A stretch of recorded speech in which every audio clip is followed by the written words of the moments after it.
to reappear as something else. I think this is the way to be true, to realize the fidelity to architecture, to the fidelity of its fidelity to essence, to betray it by going beyond it. Not just because that is what the idea of architecture demands, but because the world has already done it for architecture, and it is to architecture, and it's time for architecture to acknowledge this. Thank you.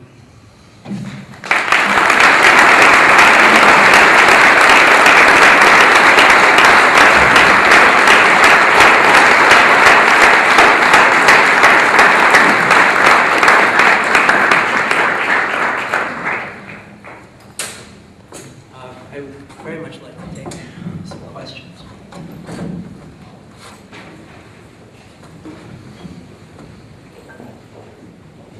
Please, Shani.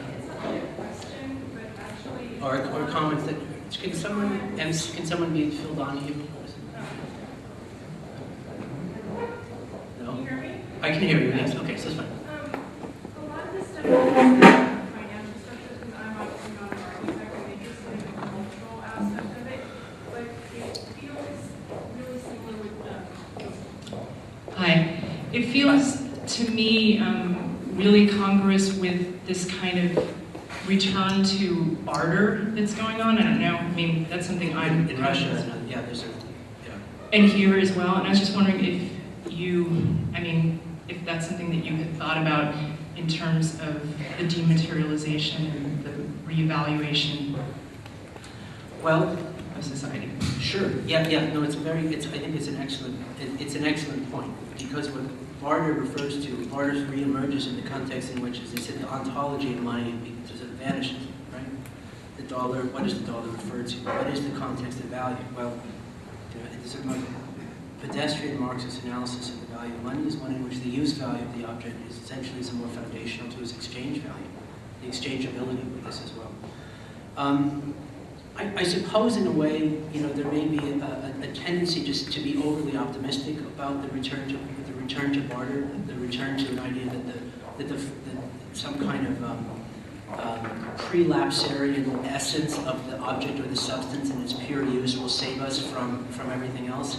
I think in general at this point, if we fell into a complete barter system, it would be a pretty shitty situation. But barter and also fractional ownership. Sure, that's a different thing. Which, it's a different thing, but it's also part of the sort of the reevaluation. I'm very interested in essentially service models, right? Where we move from models in which people sort of take ownership and complete total possession over things, and more to which there's a shared service ownership at this point, right? In the same way that like MP3s, you don't need to necessarily own the album. Right. You don't need to own a power drill, right? A drill is used for like 2 minutes in the course of its life, right?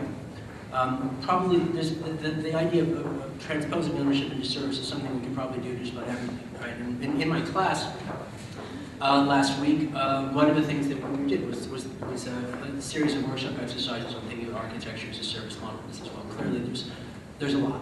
Yeah.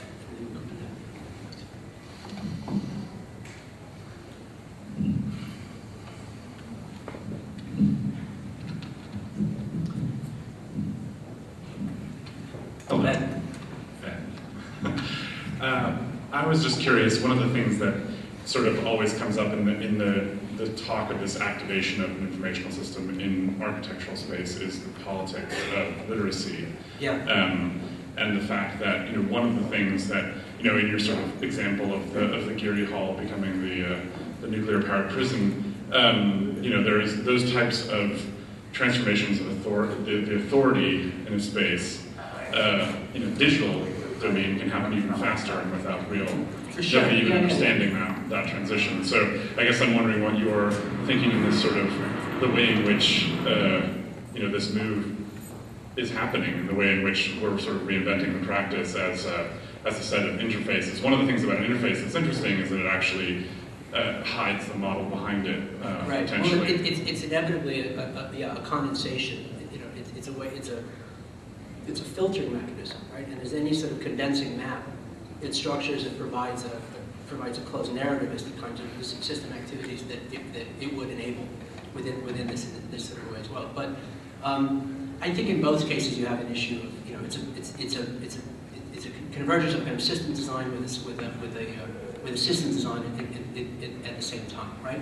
One of the sections that I actually cut out of this talk, because for the interest in time, was a section on what I call open source urbanism.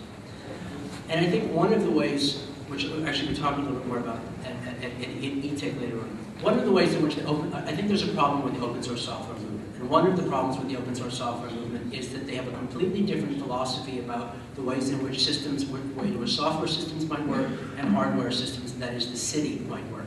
There's the libertarian streak within the open source software movement by which software would become something that is utterly public and utterly open and utterly reprogrammable is an total odds to the idea that cities would be designed according to zones of privately controlled space in which the owners of the space would have utter control over things that happen. I think what we need to sort of understand with this is that the cities themselves need to be opened up again. We need to understand the cities as an open hardware platform. An open hardware platform that anyone who participates within it needs to have the capacities to reprogram it and restructure it in the image of their needs, an image of the process, an image of the programs and capacities to operate it consistently in that way. And I think ultimately we should have something like we've got LEED guidelines for the ecological profile of building. I think there should be LEED guides. I think there should be similar guidelines for the software platform that constitutes a building or a structure in terms of determining and verifying legally its capacity to be in and of itself a piece of open hardware.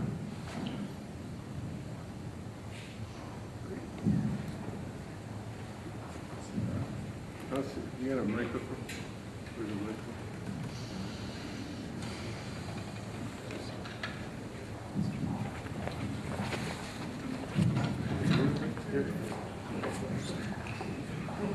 Hey. Hi. Good afternoon. I have to say, I don't want to start a whole thing here, but it's a tough, demagogic, Orwellian, jargon-laden, in-group diatribe. It leaves out like what is it? what you just gave us. And like most ideologues, I mean, you should study your own history with people who have for centuries rolled out the pro forma with a couple of variables, and they inevitably leave out a whole series of things. Right. And ultimately that pro forma, I mean, you're giving us the end of the world. Just like communism gave us the end of the world, just like Hegel gave us the end of the world, just like the epistemology of the church gave us the end of the world. It hasn't ended, as far as I can tell. So one of the conceptual problems is that you never see your own limits. So maybe one question is, did you leave anything out? You know what? I think it's a great. I really appreciate the commentary. I left a lot out, right? I don't mean details. I understand. No, I understand. I think it's a strange moment for. I think it's a strange moment for everybody, for a bunch of things going on in one way or another. The way I would answer your question is that I don't know if now is the time for ideology to come back in a certain way. It's an interesting question in a certain way. What to the extent to which we will witness a return to ideology, and whether or not ideology will have a kind of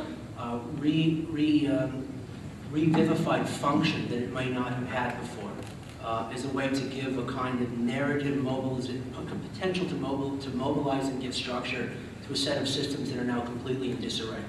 I don't know. It's a possibility.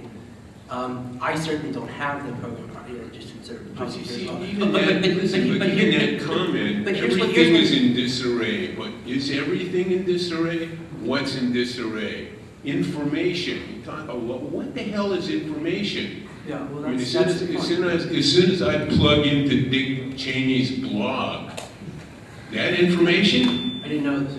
Huh? Is that information? I feel.